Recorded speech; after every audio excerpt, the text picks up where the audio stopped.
Hi, everyone. Welcome back to the podcast. If you're a new listener, welcome. If you are back for more exciting episodes and you listen to some of my content in the past, welcome back. For those of you watching on YouTube, don't mind the marks underneath my cheeks. I just finished an acupuncture session, so I have definitely the massage table, acupuncture table face going on right now. But anyways, for those interested, I do post these to YouTube, so there is a visual component for those of you who enjoy that. Just a little housekeeping before we jump in the podcast. A little exciting news. We have the barbell course, live barbell course happening in the next few weeks. And I'm excited to host that live and in person. This is the first course that we've hosted in person. It took a lot of debate and thinking about behind the scenes. What do we do? How do we structure this? What's the health and safety going to be? And so we've set up a lot of parameters behind the scenes to make sure that everybody is health and their health and safety is a top priority. So I'm really excited to have that going. Let's see, I've got some time away, which is really, really exciting. I have some new team members jumping on board on the sports performance side. I won't release too much, but we have some new team members and we'll launch those really, really soon. Nonetheless, the podcast. All right, so this story comes from I was on a call recently with someone today, actually. They asked me a really good question. Every time that I work with clients and I work with people who are aspiring to be better, those who challenge my thought process, I grow too. I grow with answering questions. And so if you've hung around with me long enough and you're actually in my world and we talk, we communicate, you understand one thing.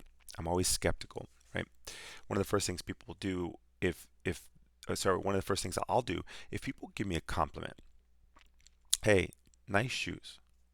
First question I ask, why? Uh, hey, Chris, nice haircut. Why? Hey, I like the way you did that. Why?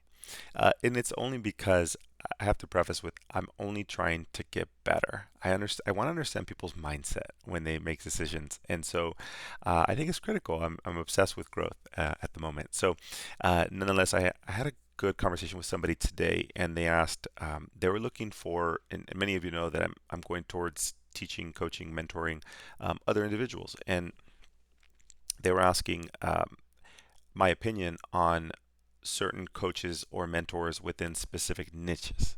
They were looking to go on to online programs, and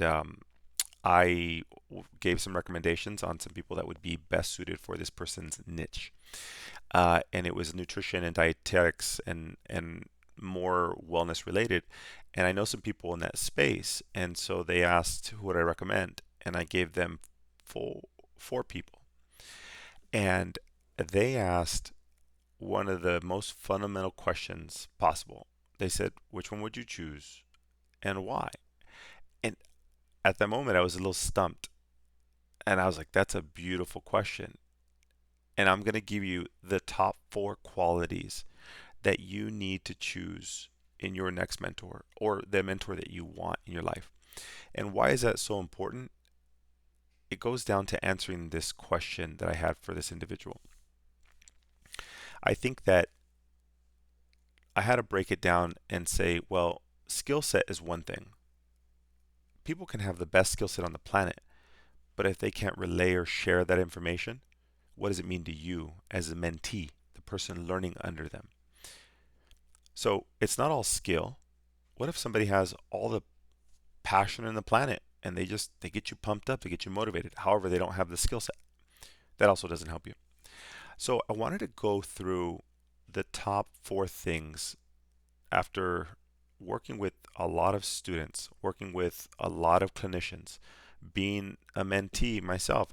I still get mentoring. I still have people in my life who are pushing me and challenging me to make better decisions. And so after having this conversation with somebody today, I had to narrow it down. Like what would I do? What's the top four things that I would honestly, genuinely say that they have to have? And I will say this, I would rank them in priority. So the way I'm going to distribute this information is in from least important to most important. And uh, this will resonate with anything that you do. Like you're trying to learn how to play the guitar, you're trying to learn how to be better at PT or you're trying to be better at swimming. It doesn't matter. These are the same four important things I think that you really have to look for. All right, I'll kickstart this. Number one, I would say they have to be a specialist in the thing that you're trying to do. I know it sounds really fundamental, but I think a lot of times, and the reason why I say this is because you ever had family members or friends who give you financial advice or advice on maybe religion or uh, fitness, and then if you ever thought to yourself, but you're not, how can you give me that advice when you yourself are not there, right? Um, and I had a conversation with somebody recently about like stocks and bonds, and they were like, "Oh, I would make these moves and do this and push your money this way." And my question was, "Well, how much do you have in there? Oh, do you have any money?" They're like, "Well, no." Oh, I see. So you're not a specialist in this. You just have heard enough, and that's why you made that recommendation. Got it. So just as if you would never get tax advice from your doctor, and you wouldn't get medical advice from your accountant. So when people give you recommendations, you have to ask, are you where I want to be? Have you accomplished what I want to accomplish?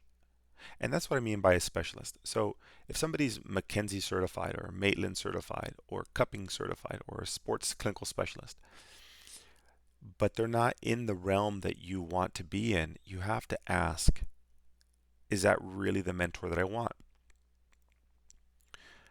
People on our team at Sports Performance come here because they have a specific goal in mind, a specific vision, and that's usually growth. They're very growth minded. And if any of my team is listening, I appreciate you guys. I think you're fantastic. And it's great knowing what your strengths are and what people are drawn to. We have a personality test that we take when we come in, and we learn about what people want and out of their career and why they're here. And I love it because I need to know where people want to be. And a good mentor knows that. And ultimately, they have to be in the place that you're dreaming of, you're salivating on. Like, what is it that you want to accomplish in your professional career? Your personal career, that's a different story.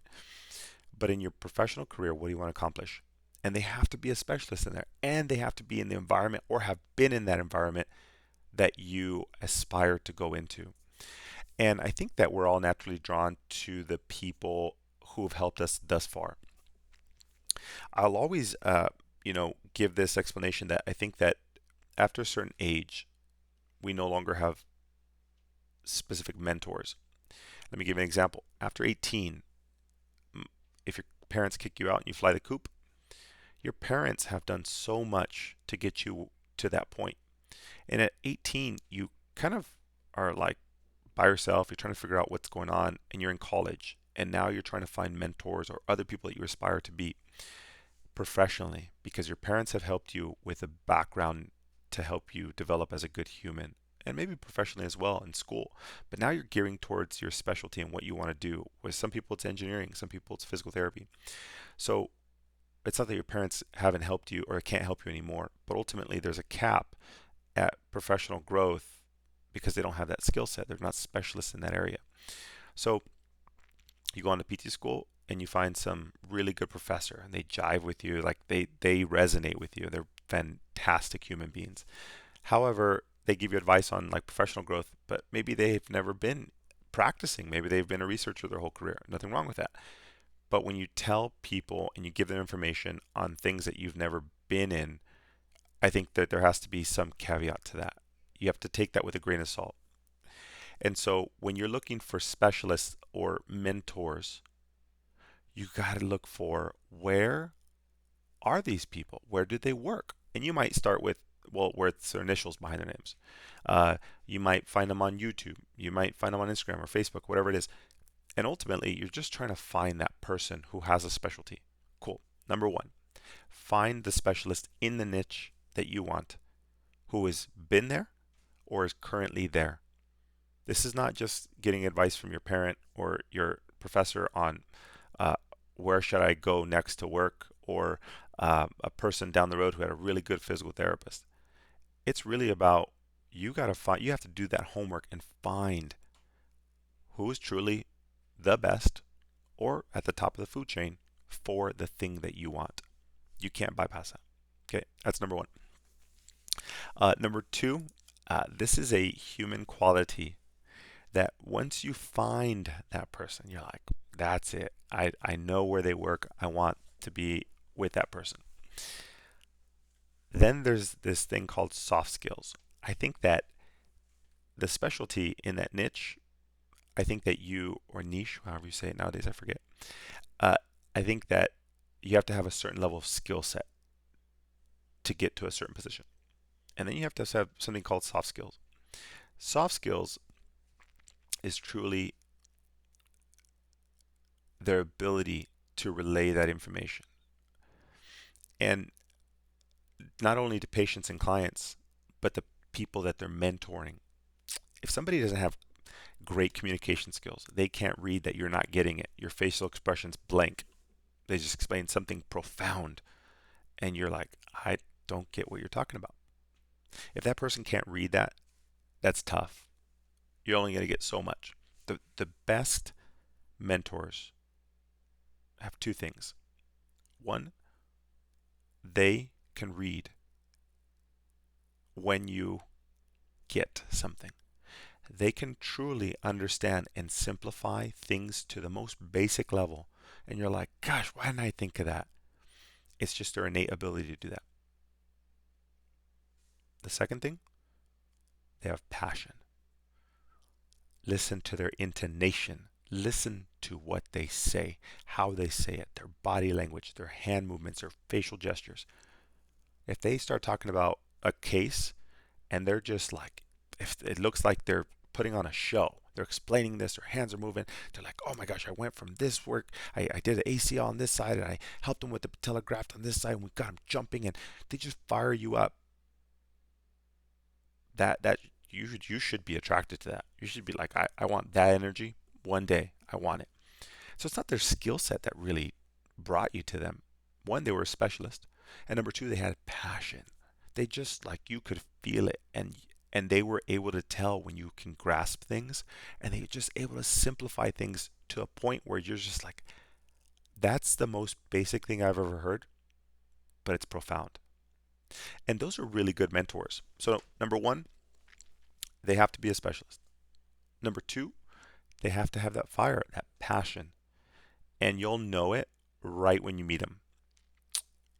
Or nowadays with social media, just follow them maybe on their stories, or you watch their YouTube videos, whatever it is. And when people can portray that or give that across the screen, that's amazing. And you can feel that. So number two is passion. Number three is some of the best mentors understand that growth is a journey and not a destination. And I mean that in the most respect possible. That I know, me personally, I'll never stop learning.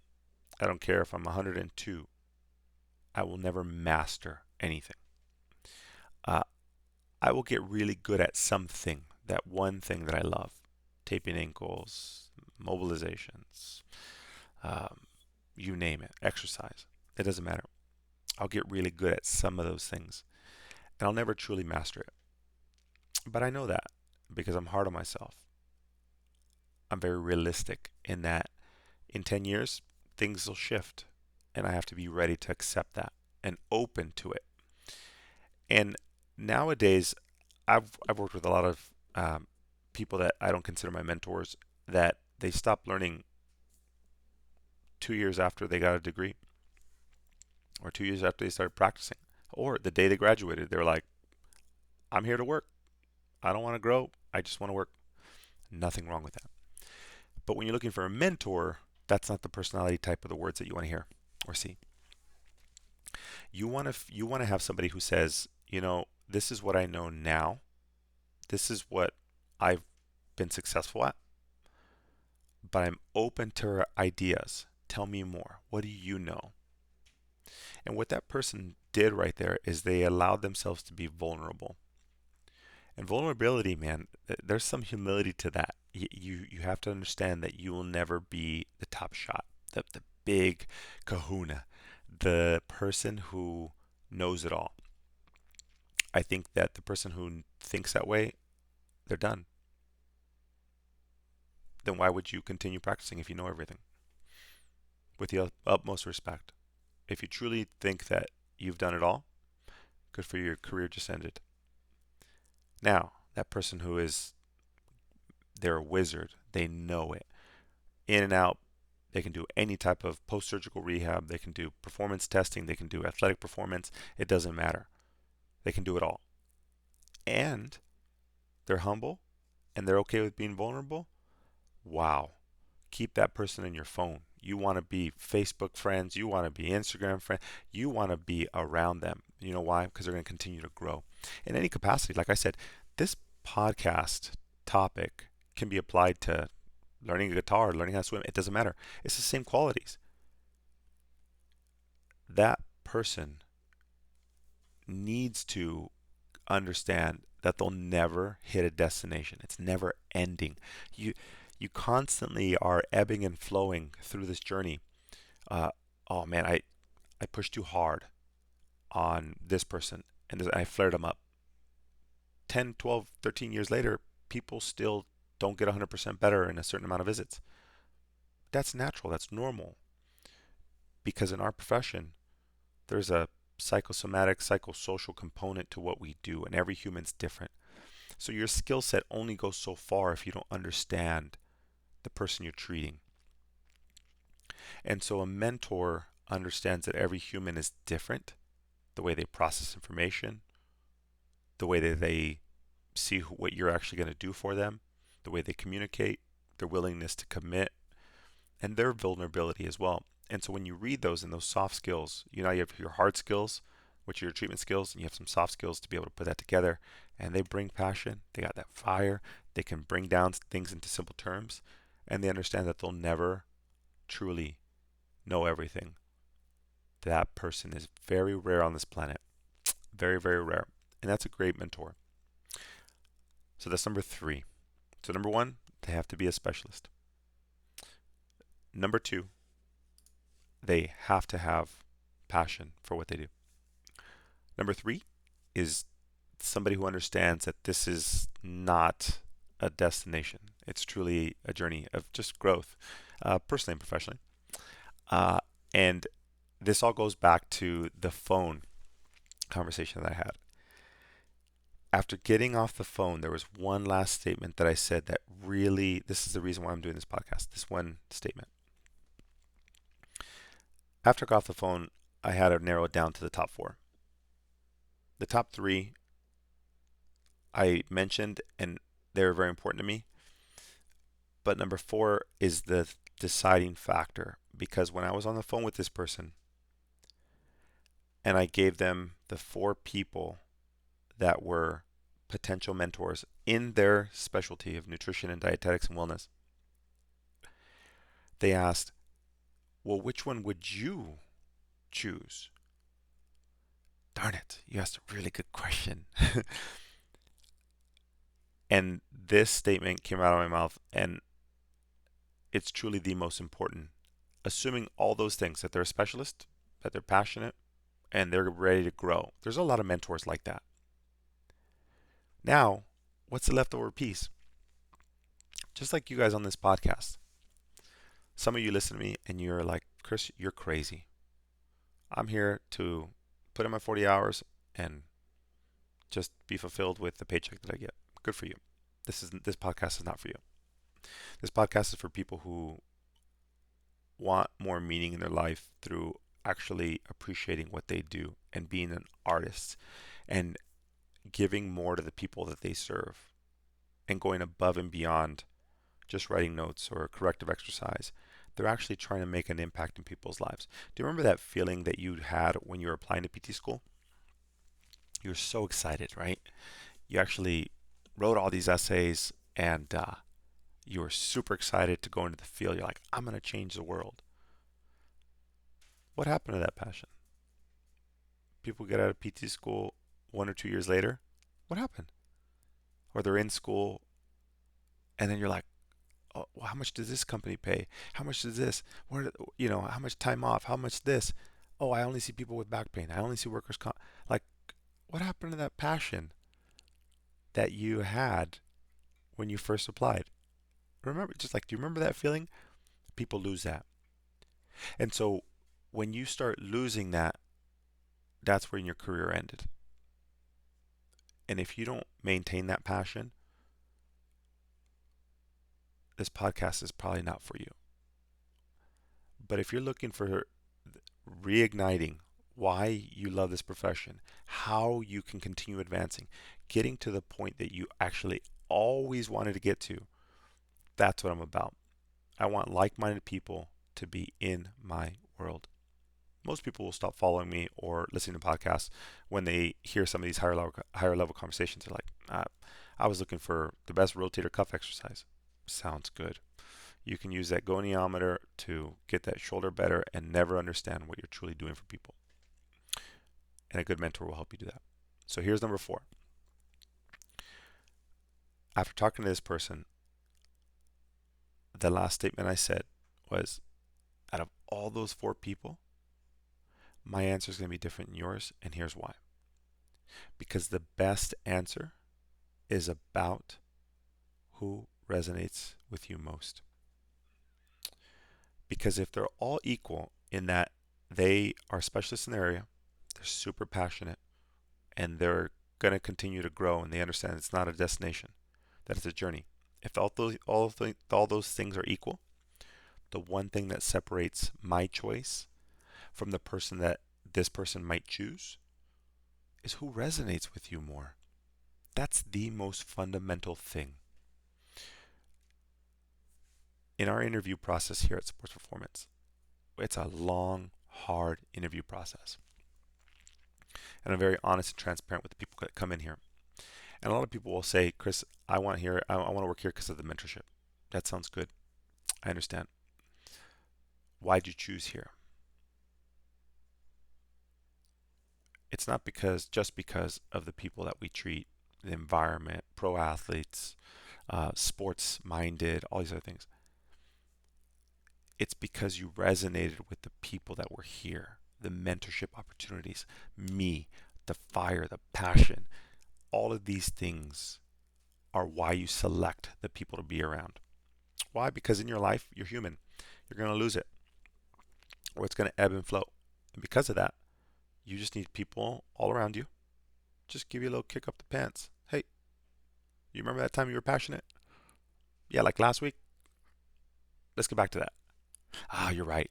It's just constantly nudging you and pushing you. In PT school, you had that fire, right? Only because you had professors. You had accountability to actually keep you there. And you were paying loans to go to school. Get this. Now, you're out of school. You're paying your loans. Why do you lose that fire? Because the people around you bring you down. The clients, the patients. It's not the people you want to serve. They bring you down. Guess what? It's called your environment. And so when you look for a mentor, you want to find that environment that reignites you, that will keep you there. I tell the team there's 3 reasons why people make decisions and to join a team or find a mentor, whatever it is. And ultimately, it's to find education. Most people think like, oh, I'm going to find a mentor for the education, and they're really going to give me the skills. Sounds good. Ultimately, it's 2 of the other things, motivation and accountability. Yeah, you'll get education anywhere, but you'll ultimately get motivated being around these people just purely off the passion in a team of like-minded individuals who are pro doing the right thing for people. And the accountability. Like I said, after 18, who holds you accountable? Your professors. Sounds good. You went to PT school. Who hold you accountable? Your exams and your teachers. Sounds good. And when you graduate and you start a job, who holds you accountable? No one. Yourself. That's who holds you accountable. And you think that you as a human are going to keep yourself accountable all the time? That's tough. Very, very tough. You're pretty rigid, and you have a strict routine if you can do that. but that means that you're going to have accountability with your finances, accountability with your diet and nutrition, accountability with exercise, accountability with professional career, accountability with your spouse or partner. And it's impossible to have strict accountability with all those. So ultimately, you want to find mentorship or places where they give you motivation and accountability in all of those domains. And that's why people join gyms and communities, places like F45, CrossFit, Orange Theory, because those people, they're tired of doing things by themselves. They lack the motivation or accountability, or they have ebb and flow. Guess what? You then pay other people to be around you so they can push you. Sounds good? That's why people hire financial advisors for motivation, education, and accountability. And then your spouse, some people will go through, relationship challenges, and they might go to counseling. Why? Because they're just making sure that things are strong as can be. And then professionally, what happens? You just go to work and you punch a clock and you go in and out. And having an environment and mentors of people around you who keep you motivated, keep you accountable, and provide you the education, that's mentorship. But ultimately, they have to resonate with you. Your mission and your core values, your internal core values, and their core values have to be the same. So, what I would say, and I recommend this person, is start following them all, right? Get into their email lists, start following them on Instagram, Facebook, on YouTube, favorite their channels, do all this stuff, and then just listen to their voice. Do they speak the same language? Do they have the same fundamental core values that you do? Are they trying to help the same population? Are they ethical? Are they moral? Are they passionate? And you'll be able to hear that through their podcast. That's how I select my mentors. You can have 10 to 15 different mentor opportunities, and you're going to naturally self-select the person who resonates with you the most. That voice, you're like, man, I think like that. They just get me. That's how people join this podcast. They, maybe follow me on Instagram, YouTube, Facebook, come onto the podcast. They're like, this guy's crazy, but there's something about what he's saying that's true. And honestly, I'm not saying anything else but the truth is how I feel. And that's how I help my patients and clients. That's how I help my team members. I'm excited to help you guys. Brutal honesty, transparency, and understanding why we do what we do, how we make decisions. Because your patients and clients ultimately deserve that. They deserve to be treated as a human and not a number underneath whatever the billing code is.